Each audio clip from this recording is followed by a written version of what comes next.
السلام علیکم و رحمت الله و برکاته. امروز ها میبینیم که در شبکه های اجتماعی پیام های پهن می شود که مضمونش چنین است. شخص پیامبر خدا صلی الله علیه و سلم را در خواب دیده است که چنین و چنان میگوید. اگر کسی این پیام را به 20 نفر برساند، بعد از 3 روز یا در آخر هفته برایش خبر خوش میرسد، و الا اگر بی‌پروایی کرده نرساند، برایش خبری بد می آید. خلاصه چنین پیام ها را با واسطه واتساپ و وایبر و دیگر شبکه های اجتماعی زیاد پهن می کنند. بعضی مسلمانان ساده لوح نیز با چنین دروغ ها باور کرده و 20 نفر کجا با 100 نفر می رسانند. برادران و خواهران عزیز، اینها همه دروغ محض هستند. اینقدر زود باور نشوید. در طول تاریخ اسلام هیچگاه با دروغ پهن نشده است.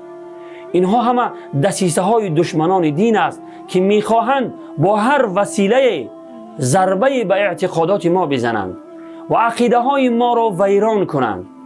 میخواهند با پهن کردن این گونه پیام ها مسلمان ببیند و فوراً به دیگران پهن کند تا وقتی ببیند که خبر خوش برایش نمیرسد دچار شک و تردید شود و گمان نیکش را نسبت به خدا و پیامبر و قرآن و اسلام از دست بدهد. ببینید، وقتی یک مسلمان با یک امید کلان این پیام را به 20 نفر پهن می کند و بعداً خبر خوش نمی بیند، البته روح افتاده می شود و اعتقاد قوی که نسبت به خدا و پیامبر و قرآن و اسلام داشت ضعیف می شود. ما این را اهمیت نمی دهیم، ولی چنان در اعتقادات ما ضربه می زند که خودمون آگاه نمی شویم. آنها اعتقادات ما را مورد هدف قرار داده اند که با هر وسیله آن را ویران کنند. می خواهند ما را نسبت به دین خودمان بدگمان کنند. برادران و خواهران عزیز، چنین پیام های دروغین را هرگز پهن نکنید و با چنین پیام ها و با چنین دسیسه های کافر باور نکنید.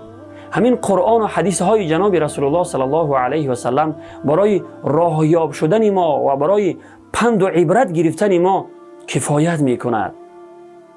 و السلام علیکم و رحمت الله و برکاته.